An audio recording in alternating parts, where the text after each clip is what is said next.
जिसके कान हों वो सुन ले, जिसकी आंखें हों वो देख ले। मेरी ज़िंदगी में एक ऐसा वक्त आया, बल्कि मैं उस वक्त को कभी अपनी ज़िंदगी में भूल नहीं सकता, कि जब रमज़ान की आमद थी और मैंने नमाज तरावी को पढ़ाना था। और मैंने रमज़ान से कुछ टाइम पहले कुरान की रिवीजन कर रहा था, और मैंने अपने उस्ताद से कहा कि उस्ताद जी, मैं चाहता हूँ कि नमाज तरावी के बाद मैं तर्जमे के साथ कुरान को पढ़ूँ। और जब ये बात हुई तो मेरे उस उस्ताद ने एक बात मुझसे कही कि नहीं बेटा, तुम कुरान को तर्जमे के साथ ना पढ़ना। मैंने कहा क्यों? कुरान को तर्जमे के साथ मैं क्यों ना पढ़ूँ? उन्होंने कहा कि अगर तर्जमे के साथ पढ़ोगे तो तुम गुमराह हो जाओगे। और जब ये बात मैंने देखी तो मेरे अजीब सा एक क्वेश्चन आया मेरे माइंड में। फौरन बुखारी शरीफ की एक हदीस आई, तफक्कहू फी दीन, दीन में समझ बूझ हासिल करो। और मैंने अपने उस्ताद से कहा कि उस्ताद जी, आपको पता है कि आप क्या कह रहे हैं? कहते हैं हाँ बेटा, मुझे पता है कि मैं क्या कह रहा हूँ, लेकिन तुम्हारे लिए बेहतर यही होगा कि तुम कुरान को तर्जमे के साथ ना पढ़ना। मैंने कहा क्यों ना मैं तर्जमे के साथ पढ़ूं? हालांकि अल्लाह के नबी फरमाते हैं तफक्कहू फी दीन, और फिर कहा गया है कि तुम्हें इल्म हासिल करो, चाहे तुम्हें चीन ही क्यों ना जाना पड़े। और इस बात के बावजूद भी उस्ताद जी आप मुझे ये बात कह रहे हैं कि तुम तर्जमे के साथ ना पढ़ना। उन्होंने बिलाखिर वो अल्फाज कह ही दिए जो ना कहना चाहते थे। वो उन्होंने कहा कि अगर तुम तर्जमे के साथ पढ़ोगे तो तुम गुमराह हो जाओगे। और जब ये बात उन्होंने कही तो मेरे ज़हन में एक हलचल सी मची, एक तूफान बर्पा हुआ कि ये क्या बात है। हालांकि वाकई तौर पर अगर कुरान की स्टडी करते हैं तो वहां पर लिखा हुदल लिल मुत्तकीन कि ये किताब मुत्तकी परहेज़गार लोगों के लिए है। अगर ये किताब जो मुत्तकी परहेज़गार लोगों के लिए है, जो कुरान परहेज़गार लोगों के लिए है, अगर ये परहेज़गार लोगों के लिए, तो फिर इसके पढ़ने से इंसान गुमराह कैसे हो जाता है? और जब ये बात मैंने देखी तो मैंने उस्ताद जी को वही बात कह दी कि मैंने कहा देखें, कुरान तो कहता है हुदल लिल मुत्तकीन, ये मुत्तकी लोगों के लिए, परहेज़गार लोगों के लिए। और फिर आप कैसे कह रहे हैं कि हम जो है आपको तर्जमे के साथ कुरान नहीं पढ़ना चाहिए? और जब ये बात मैं कर, बल्कि और बहुत सारी बातें मेरे माइंड में आई, मेरी ज़बान से आई, जो आई मैंने उनको निकाल दिया। और जब ये बात आई तो मैंने घर चला गया, और घर जाकर मेरे दादा थे, वो मुझे कहने लगे क्या बात है, आज खैर है राना, कि तुम इतने गुस्से में क्यों है, इतने जज्बात में क्यों है, जल्दी घर वापस आ गया? मैं कहा दादा, आज के बाद आप मुझे नहीं कहेंगे कि आप मदरसे में जाओ, आप नहीं मुझे कहोगे कि उसमें मौलाना साहब के पीछे जाके नमाज पढ़ो। क्यों? वो कहेंगे क्या वजह क्या है? मैंने कहा इसलिए कि वो कहते हैं अगर तुम कुरान को पढ़ोगे तो तुम गुमराह हो जाओगे, तर्जुमे के साथ अगर तुम पढ़ोगे। हालांकि अल्लाह के नबी तो फरमाते हैं तफक्कहू फी दीन, दीन में समझ बूझ हासिल करो। अगर दीन में हम समझ बूझ हासिल नहीं करेंगे, अगर हम तर्जुमे के साथ नहीं पढ़ेंगे, तो हमें क्या पता चलेगा कि दीन इस्लाम है क्या चीज है? और जब मैंने ये बात कही है तो मौलाना साहब ने कह दिया कि तुम अगर पढ़ोगे तो गुमराह हो जाओगे। ये कैसी बात है? हालांकि यही किताब कहा जाता है कि ये तो मुत्तकी और परहेज़गार और नसीहत लोगों के लिए नसीहत हमेश है। तो फिर ये कैसी बात हो गई? जब ये बात हुई तो मेरे दादा ने मुझसे कहा कि बेटा तुम परेशान ना हो, मैं तुम्हारे लिए अरेंज करूंगा। वो थोड़े से हंसे भी, वो कहने लगे कि ये मौलाना जो है ना, ये शायद तुम्हारे क्वेश्चन का आंसर ना दे सके। मैंने कहा क्यों? अगर ये मेरे क्वेश्चन का आंसर नहीं दे सकते हैं तो फिर ये हम बैठे क्यों हैं? इसलिए कि इनका हक बनता है कि ये हमें बताएं, दीन की बाबत बताएं। और अल्लाह के नबी फरमाते हैं इल्म हासिल करो तो तुम्हें चीन जाना पड़े। उस वक्त देखा जाए अरब और चाइना का जो सफर है वो बहुत दुश्वार किस्म का था। तो उस वक्त भी अल्लाह के नबी ने कहा कि अब वहां पर जाकर, चाहे चीन जाकर तुझे इल्म हासिल करना पड़े तो तुम करो। और यहाँ पर अब हम अपने घर में हैं, अपने लोगों में हैं, तो ये लोग हमें इल्म नहीं सिखाना चाहते, ये हमें कुरान से वाकिफियत नहीं करवाना चाहते। इसका क्या मतलब हुआ? और जब ये बात हुई तो मेरे दादा ने कहा कि आप परेशान ना हो, कि मैं आपको अरेंज कर दूंगा। और मेरे दादा ने ऐसा किया कि एक मेरे लिए उस्ताद को रखा ताकि वो मुझे टीच करे। और जब फर्स्ट डे वो आए तो उन्होंने मेरे साथ सूरह फातिहा को शेयर किया। और जब जाने लगे तो मैंने उनसे कहा कि उस्ताद जी एक बात मुझसे बताते जाएं। कहेंगे क्या? मैंने कहा कि ये हमारा घर है, इसके बाहर जो है मेरे दादा का नाम लिखा हुआ है, और सारे आने जाने वाले लोग जानते हैं कि ये चौधरी साहब का घर है। और जब इस बात को पता चलता है ये एक फलां चौधरी का घर है तो ऑलरेडी पता चलता है। लेकिन अगर बाहर चौधरी का नाम लिखा हो और अंदर कोई और लोग रहते हो तो क्या ऐसा हो सकता है लोग सच मानेंगे? कहेंगे नहीं, हरगिज़ ऐसा नहीं है। तो मैंने कहा फिर मुझे ये तो बताएं अल कुरान लफ्ज के मीनिंग्स क्या है? तो वो जब ये बात हुई तो थोड़ी देर खामोश हुए, सर नीचे किया, तो बाद में कहते हैं कि ये इसका मतलब है हदायत वाली किताब। मैं कहते नहीं उस्ताद जी, आपको पता है कि मैं भी एक कुरान का हाफिज हूँ, और मैं एक उम्मा के घराने से ताल्लुक रखता हूँ, और मैं इतना भी नहीं हूँ कि जो मुझे इस चीज का पता ना हो।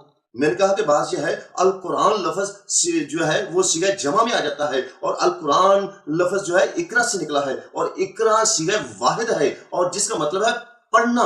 اقرا پڑھنا، اور القرآن لفظ جو ہے وہ صیغہ جمع بن جاتا ہے، اور جب صیغہ جمع کی باری ترجمہ کیا جائے تو وہاں پر لکھا ہوا ہے بار بار پڑھے جانے والی کتاب، اور جب ہم اس بات کو دیکھتے ہیں تو میں نے کہا کہ ساجی اس کا مطلب ہے بار بار پڑھے جانے والی کتاب، تو وہ ہنسکار کہتے ہیں اچھا ٹھیک ہے، اور جاتے ہوئے میرے دادا جی کو کہتے ہیں کہ چودھری صاحب جو پڑھا ہے اس کو ہم پڑھا نہیں سکتے، یعنی کیا مطلب، یعنی اپنے پوتے سے پوچھ لیں۔ جب وہ چلے گئے تو دادا جی میرے پاس ہے، وہ مجھے کہتے ہیں رانا کیا بات ہے، اس کو بگا دیا ہے؟ میں دادا جی میں نے تو کچھ نہیں کہا، میں تو صرف ان سے پوچھا تھا کہ القرآن لفظ کا مطلب کیا ہے، اور انہوں نے مجھے اس چیز کا نہیں بتایا کہ میں کیا کروں، اور میں نے ان کو بتایا کہ القرآن لفظ کا مطلب بار بار پڑھنا، تو وہ پھر ہنسنا شروع ہو گئے، وہ کہتے ہیں کہ لگتا ہے یہ تمام علماء جو ہے نا یہ تمہارے سوالوں کا جواب نہیں دے پائیں گے، تو میں نے کہا دادا پھر یہ بات یاد رکھیں کہ مجھے اس کلام کو جاننا ہے، مجھے دین اسلام کو جاننا ہے، اور جب تک میں نہیں جانوں گا مجھے سکون نہیں آئے گا۔ اور یہی بات ہوئی کہ جب ایسی بات ہوئی تو میں نے نماز تراویح پڑھانے کی بجائے میں نے اعتکاف بیٹھنا منظور کیا، اس لیے کہ میں قرآن کو ترجمے کے ساتھ پڑھوں گا اور مجھے پتہ چلے گا کہ قرآن میں ایسی کون سی بات ہے جو انسان کو گمراہ کر دیتی ہے۔ اور عزیزو میں نے اسی وجہ سے قرآن کو پھر ترجمے کے ساتھ پڑھنا شروع کیا تاکہ مجھے پتہ چلے کہ اس میں کون سی ایسی بات ہے جو ہمیں جو ہے مرتد کر دیتی ہے، جو ہمیں اسلام سے خارج کر دیتی ہے، جو ہمیں گمراہ کر دیتی ہے۔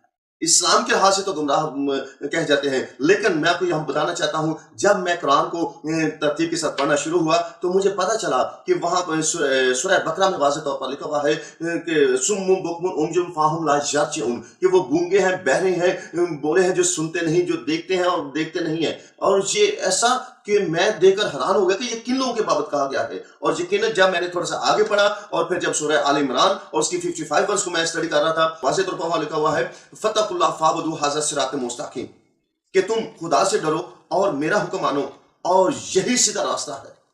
یہ کون فرما رہے ہیں؟ حضرت عیسیٰ المسیح فرماتے ہیں کہ تم خدا سے ڈرو اور میرا حکم مانو، ھذا صراط مستقیم، یہی سیدھا راستہ ہے۔ جب میں نے اس بات کو پڑھا تو میں پریشان ہو گیا کہ یہ کون سی ایسی بات ہے، اللہ مجھے تو سمجھ نہیں آ رہی ہے، ہمیں تو آج تک یہی بتایا گیا ہے کہ اللہ اور اللہ کے رسول کا سیدھا راستہ ہے، لیکن قرآن بتا رہا ہے کہ جو سیدھا راستہ ہے وہ صرف اور صرف سیدنا یسوع مسیح کا ہے۔ اور یہی بات ہوئی کہ جب میں نے تھوڑا سا آگے پڑھا تو اس 55 ورس میں لکھا ہوا ہے نتبعوک فوق الذین کفروا الی یوم القیامہ، ایسا مسیح تیرے ماننے والوں کو غلبہ عطا کروں گا کافروں پر تا قیامت۔ اور جب میں نے اس ورس کو پڑھا تو میری زندگی، یقین جانے عزیزو، میری زندگی میں ایک ہلچل سی مچ گئی، میری زندگی میں ایک بنچال آ گیا، ایک طوفان برپا ہوا کہ ہائے اے حافظ، اے ندیم، تیری زندگی کہاں گزری ہے؟ قرآن تو کہتا ہے کہ جو یسوع مسیح کو نہیں مانتا، جو عیسیٰ مسیح کو نہیں مانتا وہ کافر ہے۔ تو میری زندگی میں اس قدر بے چینی آ گئی کہ میں آپ کو بتا نہیں سکتا ہوں، میرے پاس ویسے الفاظ نہیں ہے کہ میں کن الفاظوں کے ساتھ عزیزو آپ کو بتاؤں کہ جب میں نے اس قرآن کی 30 سپارہ سورۃ آل عمران اور اس کی 55 ورس کو پڑھا تو میری زندگی میں عجیب سی بے چینی آ گئی کہ ہائے ندیم، تیری زندگی کہاں گزری؟ تو نے اپنی زندگی کو کیوں ضائع کر دیا کہ تو نے ایسی زندگی بسر کر دی جو کہ ایک ایسی پرسنالٹی کی کہ منکر ہو کر تم رہا، جس کی تم مخالفت کرتا رہا، جس کے ماننے والوں کو تم مارتا رہا، جس کے ماننے والوں کو تو اسے چھینتا رہا اور ان لوگوں کو دار اسلام میں داخل کرتا رہا۔ اور جب میں نے اس بات کو دیکھا تو میری زندگی میں ایک عجیب ہلچل آئی، میں پریشان رہنا شروع ہو گیا کہ ہائے اب میں کیسے زندگی بسر کروں گا، میرے سے جو گناہ ہوئے وہ کیسے معافی ہوں گی۔ اور پھر بار بار یہ آیت میری زندگی میں آ رہی تھی نتبعوک فوق الذین کفروا الی یوم القیامہ، نتبعوک فوق الذین کفروا الی یوم القیامہ، اے عیسی مسیح تیرے ماننے والوں کو غلبہ عطا کروں گا کافروں پر تا قیامت۔ عزیزو، یہ وہ آیت تھی جس نے میری زندگی کو ہلا دیا، اور اس یہ آیت ثابت کرتی ہے کہ یسوع مسیح کے ماننے والے فاتح لوگ ہیں، غالب لوگ ہیں، اس کے علاوہ اور کوئی بھی ایسا مذہب نہیں ہے، کوئی بھی ایسا دین نہیں ہے جو کہ غالب یا کہ فتح پانے والا ہو۔